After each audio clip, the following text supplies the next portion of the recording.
L'enrichissement, un concept fabuleux que tout le monde a déjà eu envie d'expérimenter dans sa vie. Comment y arriver? Ce qui ressort souvent, la réponse qui ressort le plus souvent, c'est il faut gagner beaucoup d'argent. C'est en partie vrai, mais ce n'est qu'une infime partie de ce concept qu'on appelle l'enrichissement.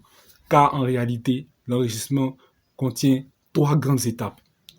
Et dans cette vidéo, je vais te les détailler point par point. C'est parti. Salut à toi qui regarde cette vidéo. Je suis Abaili et bienvenue à l'école des investisseurs 2.0 pour ce nouveau SOMO.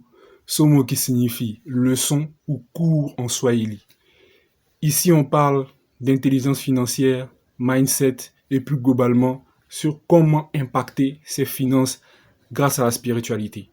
Si cette thématique t'intéresse, n'hésite pas à t'abonner.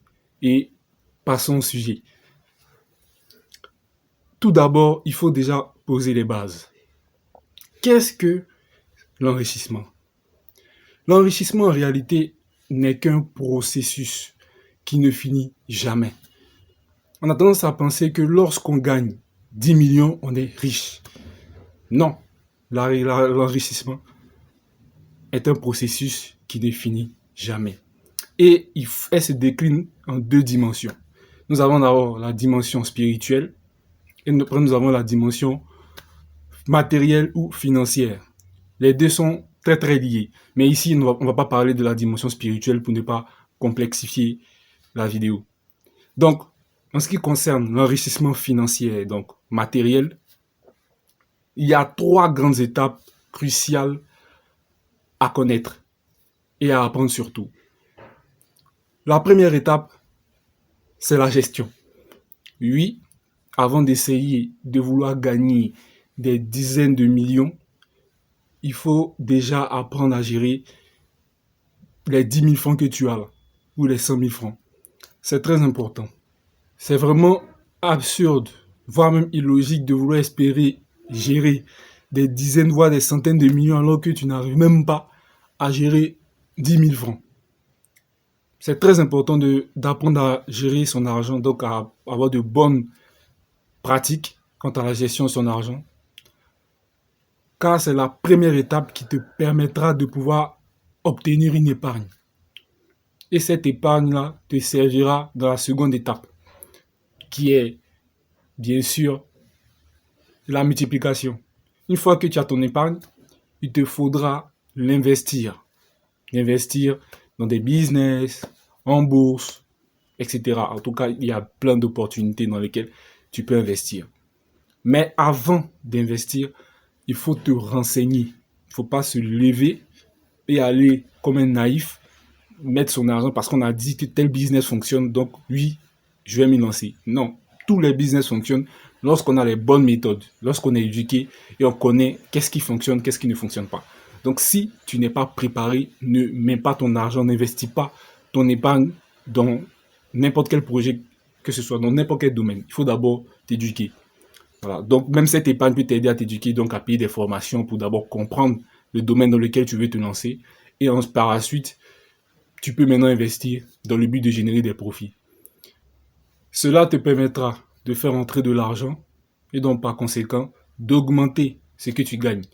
Donc tu comprends que si tu ne sais pas gérer et que tu passes directement à la phase où il faut gagner de l'argent, donc investir, si tu augmentes bien sûr ce que tu gagnes en investissant et en gagnant, si tu ne sais pas le gérer, tout repartira. Donc c'est comme si au final tu n'as rien gagné.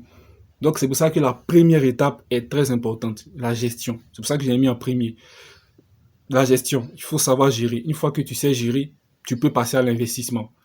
Et après, une fois que tu investis dans une première source de revenus, il faut ensuite diversifier. Ça, c'est la troisième étape, la diversification. Il faut posséder au moins minimum 3 sources de revenus, voire plus. Moi, je dirais 7 qu'il faut posséder. C'est très important. Nous sommes dans un monde capitaliste où l'argent perd vite de la valeur à cause de l'inflation. Donc, le fait de posséder plusieurs sources de revenus te garantit une sécurité financière, voire même l'abondance. Donc, ces 3 étapes-là, tu vas devoir les appliquer en continu.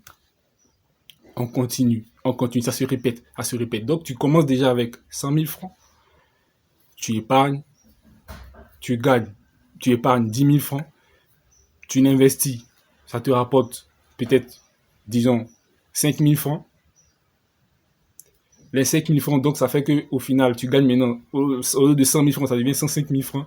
Et tu répètes ça ainsi de suite, ainsi de suite, ainsi de suite, ainsi de suite, jusqu'à augmenter au fur et à mesure ce que tu vas gagner. Donc tes revenus. Voilà, tu vas passer de 105 000 à 200 000, après 200 000 à 500 000, 1 million, 5 millions, 10 millions, etc., etc., etc. L'objectif ici, c'est de faire ces classes. Parce que beaucoup ne comprennent pas qu'il faut d'abord commencer petit. Vous devez apprendre déjà à gérer ce que vous avez et progressivement, lorsque vous multipliez, que ça augmente, vous gérez ça. Vous gérez et vous évoluez. C'est important de faire ces classes. C'est ce qu'on appelle savoir faire ces classes. Quand vous avez commencé à aller à l'école, on va prendre un exemple pour que vous compreniez un peu ce que j'essaie d'illustrer ici. Quand vous avez commencé à aller à l'école, vous n'avez pas commencé directement en étant en terminale. Vous avez commencé au CP1. Ensuite, vous avez eu les connaissances qu'il fallait pour passer au CP2. Vous avez encore les connaissances qui vous ont permis de passer au CE1, ainsi de suite, jusqu'à terminale. Vous devez déjà chercher à atteindre le niveau de connaissance qui vous permettra déjà de gérer les 100 000 francs, de les multiplier, et ensuite de passer peut-être à 200 000, voire 500 000, voire 1 million, et ainsi de suite. Ce sont les différentes classes que l'on fait. Voilà.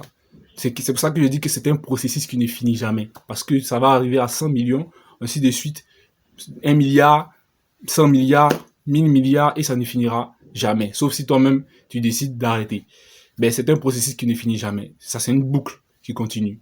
Tu gères, tu le multiplies, tu diversifies, ça rapporte encore plus que tu vas gérer, que tu vas encore multiplier, et ainsi de suite, et ainsi de suite, et ainsi de suite. Donc, récapitulons. Si vous voulez lancer ou enclencher votre processus d'enrichissement, il va vous falloir connaître ces 3 grandes étapes-là. D'enrichissement financier, bien sûr, donc sur la partie matérielle. Il va vous falloir enclencher ces 3 processus, ces 3 étapes qui sont la gestion de votre argent. Vous devez apprendre à gérer. Donc, vous devez développer cette compétence-là. Ensuite, la multiplication. Une fois que vous savez gérer votre argent, vous avez une épargne, vous devez l'investir. Et ensuite, pour la multiplier. Et la 3e étape, c'est la diversification. Une fois que vous avez le premier source de revenus, vous devez chercher à avoir une seconde, et ainsi de suite, ainsi de suite, ainsi de suite, jusqu'à l'infini. Ici, j'ai essayé de simplifier les différentes étapes, car chaque étape est une compétence en soi. Donc, il y a vraiment des règles à apprendre, il y a des choses à connaître. Mais ici, j'ai essayé de simplifier pour déjà poser les bases, pour que vous compreniez déjà quelles sont les différentes étapes dans le processus même global de l'enrichissement. Dans les prochains somos, je vais détailler chaque étape pour que vous ayez une meilleure appréhension de ce que c'est que le processus de l'enrichissement. Et aussi, je vais parler de l'aspect immatériel, voire spirituel, parce que j'ai parlé de l'enrichissement financier dans cette vidéo, mais il y a l'enrichissement spirituel. Et les deux sont extrêmement liés. Vous ne pouvez pas vous enrichir financièrement si vous ne vous enrichissez pas spirituellement. Mais ça, c'est pour une prochaine vidéo. Donc, j'espère que cette vidéo t'aura plu. Si c'est le cas, n'hésite pas à laisser un like, un commentaire. Ça fait toujours plaisir. Bon, je crois que c'est tout. Hein. C'était Abaïli. Et je te dis bye.